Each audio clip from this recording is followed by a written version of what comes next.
Hello everyone, welcome back on my channel. So आज मैं बात करूंगी कि छोटे बच्चों को कैसे हम इन्वॉल्व कर रहे हैं पढ़ाई के लिए। मतलब नर्सरी से केजी तक बच्चे का यही रहता है कि अक्सर एक्टिविटी बेस्ड चीज़ें रहती हैं तो बच्चा उतना इंटरेस्ट नहीं लेता, बट जैसे ही वो फर्स्ट क्लास में आता है उस पर इतना ज़्यादा बर्डन हो जाता है और as a parent especially as a mother ये कहीं ना कहीं फील करने लगते हैं कि बच्चा बहुत ज़्यादा वीक है। बट ऐसा नहीं होता है। अगर आप स्टार्टिंग से थोड़ा थोड़ा ध्यान दोगे तो फर्स्ट में उसको इतनी प्रॉब्लम नहीं आएगी। फर्स्ट में होता क्या है कि एक्स्ट्रा सब्जेक्ट उसको इंट्रोड्यूस हो जाते हैं और उसको रीडिंग पार्ट्स भी अच्छा खासा आ जाता है। अब ये बात अलग होती है कि कुछ बच्चे अडॉप्ट जल्दी कर लेते हैं, कुछ बच्चों में थोड़ा सा ये रहता है कि वो चीज़ें स्लोली प्रोसेस में अडॉप्ट करते हैं। तो इस चीज़ को एज ए बर्डन ना लेते हुए आप इस चीज़ पे अगर वर्क करेंगे ना तो डेफिनेटली आप अच्छे से अपने बच्चे को करवा पाएंगे। So the main thing is कि अगर आपका बच्चा नर्सरी में है तो वेल एंड गुड, आप अभी से थोड़ी थोड़ी कोशिश करके उस पर फोकस कीजिए। स्पेशली आप फोनिक्स पे जितना ध्यान देंगे ना उतना जल्दी बच्चा इजीली हर चीज़ कैच करेगा। बिकॉज जैसे ही वो केजी में आते हैं उनको कहीं ना कहीं सबका सिलेबस ऑलमोस्ट अलग होता है, बट केजी में वर्ड्स इंट्रोड्यूस हो जाते हैं। तो अगर फोनिक्स बच्चे का स्ट्रांग है, अगर नर्सरी में ही उसको इंट्रोड्यूस करा दी गई है फोनिक्स को, तो वो वर्ड्स को इजीली वो फोनिक्स को यूज करके आराम से रीड कर सकता है और फिर धीरे धीरे ऐसे ही करके वो एक कंप्लीट सेंटेंस भी रीड कर सकता है। अब इशू यहाँ पे ये आते हैं कि बहुत से बच्चों को फोनिक्स में बहुत ज़्यादा कंफ्यूजन होता है। इवन इस टाइम में फोनिक्स पे इतना ज़्यादा ध्यान दिया जा रहा है। हम लोगों के टाइम में शायद इतना फोनिक्स पे वर्क नहीं किया, हमने डायरेक्ट ए टू जेड और सब डायरेक्ट ही पढ़ा है। बट अब बच्चों को कैसे साउंड प्रोनाउंसिएशन करना है, कैसे वर्ड को बोलना है, ये सब डिटेल में बताया जाता है। तो अगर आप अभी से फोकस करेंगे, और स्पेशली मैं बात करूं कि ठीक है अगर केजी में भी है बच्चा तो अभी भी आपके पास टाइम है, आप समर वैकेशंस में फोनिक्स की क्लास लगवा सकते हो। आजकल ऑनलाइन बहुत सी क्लास अवेलेबल हैं, आप इजीली कोई भी क्लास करवाइए ताकि बच्चे का जितना फोनिक्स स्ट्रांग होगा उतना उसे रीडिंग में इंटरेस्ट भी आएगा।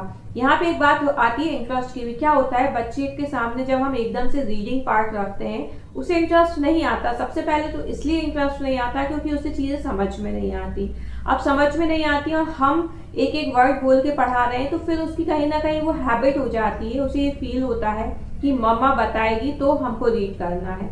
वो खुद से ट्राई नहीं करता है अगर हम उन्हें फोनिक्स इंट्रोड्यूस नहीं करते हैं। तो यहाँ पे फोनिक्स बहुत इंपॉर्टेंट रोल प्ले करते हैं। आप कोशिश करो कि आपका बच्चा नर्सरी केजी में है तो अभी से आप हैबिट जरूर डालें। अब मैं यहाँ बात करूँ कि जिनके बच्चे फर्स्ट में हैं, जो सेकंड में जा रहे हैं, उनको डेफिनेटली टेंशन रहती है क्योंकि ऑलमोस्ट बहुत सा सिलेबस कवर अप हो जाता है और सेकंड में और ज़्यादा सिलेबस होता है।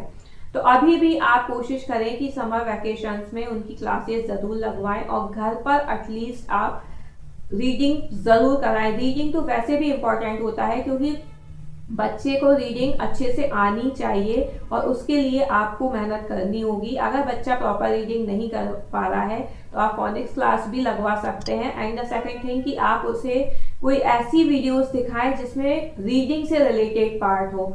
आप या तो फिर कोई ऐसी स्टोरी या कोई वो पोयम देख रहा है तो आप कोशिश करें कि इंग्लिश की लगाएं ताकि कुछ वर्ड्स तो वो ग्रैप्स करे, उसे ये चीज़ें समझ में आए कि अच्छा ये रीडिंग इंग्लिश में की जाती है तो ये बोली भी जाती है। तो रीडिंग पार्ट पर भी फोकस करें क्योंकि वो मस्ट होता है। बच्चा जब तक रीड नहीं कर पाएगा, जब तक चीज़ें उसे ग्रैप्स नहीं होंगी और आंसर्स उसे याद नहीं होंगे। फर्स्ट से जैसा कि फुल कंप्लीट सेंटेंस में आंसर्स को याद करना होता है तो वैसे ही बच्चे को आपको प्रिपेयर करना होगा कि कैसे कैसे रीड करना है और कैसे कैसे चीज़ों को लर्न करना है। तो यहाँ पर चीज़ों को हैक्टिक ना लेते हुए आपको उन पे वर्क ऑन करना होगा। आपको जहाँ भी वीक पॉइंट लग रहा है अपने बच्चे का तो आपको वहाँ स्टेप लेना होगा। आपको फोनिक क्लास यूज़ करनी है तो आप फोनिक्स का क्लास लगवाइए। आपको लग रहा है कि नहीं फोनिक्स ठीक है बट रीडिंग कंटिन्यूस वे में करानी है तो आप खुद से लेके बैठिए, बच्चे को कैसे भी करके रीडिंग कराइए। बहुत लोगों का राइटिंग इशू भी रहता है कि बच्चा नहीं लिख रहा होता है, उस पर मैं एक सेपरेट वीडियो बनाऊंगी। बट अभी मैं फोकस है मेरा सिर्फ और सिर्फ रीडिंग पे क्योंकि बच्चा जब रीड करेगा तो वो खुद से उसे इंटरेस्ट आएगा, खुद से वो स्टोरीज पढ़ने के लिए भी एक्साइटेड रहेगा। सो इतनी टेंशन ना लेते हुए आप काम जरूर करें, अपने बच्चे को टाइम जरूर दें, उसको बैठा के कराएं। अब यहाँ बहुत सा इशू ये आता है कि बच्चा बैठता ही नहीं है, बच्चा सिर्फ और सिर्फ फोन और लैपटॉप और टीवी में लगा रहता है। तो ये आपकी ड्यूटी है, आपको कैसे उसको रोलिंग में लेके आना है, क्योंकि बहुत बार ऐसा होता है कि स्टार्टिंग से फोन्स की हैबिट्स इतनी ज़्यादा होती है बच्चों को कि फिर उन्हें पढ़ाई से बहुत ज़्यादा डिस्ट्रैक्शन होने लगता है।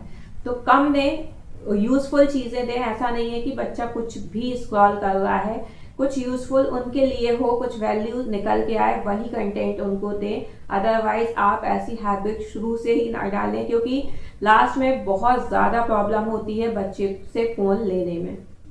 सो बस मैं यही कहूँगी कि एज ए मदर टेंशन ना लेते हुए आप उन पर काम करें, डेफिनेटली आप अच्छे से करवा पाएंगी और बच्चा भी करेगा। अगर आप भी एक कोई बुक लेके उसके साथ बैठें और उसे भी रीडिंग कराएं ना, तो देखना आप कि उससे भी इंटरेस्ट आएगा, क्योंकि बच्चा वही करने की कोशिश करता है जो स्पेशली उसकी माँ करती है। उसे ये लगता है कि मुझे कहीं ना कहीं ऐसी कॉपी करनी है। तो आप अपने लिए 10 से 15 मिनट ज़रूर निकालें, आप अपने लिए कोई बुक मंगवाएं या जो बुक है आप उन्हें रीड करने की कोशिश करें और साथ में बच्चे को भी रीडिंग कराएं। तो डेफिनेटली वो हैबिट भी डलेगी, आपकी भी चीज़ें डेवलप होंगी, आपको भी अपने आप में अच्छा लगेगा। So I hope you like my video. If you like, please share and subscribe the channel for more. Thank you.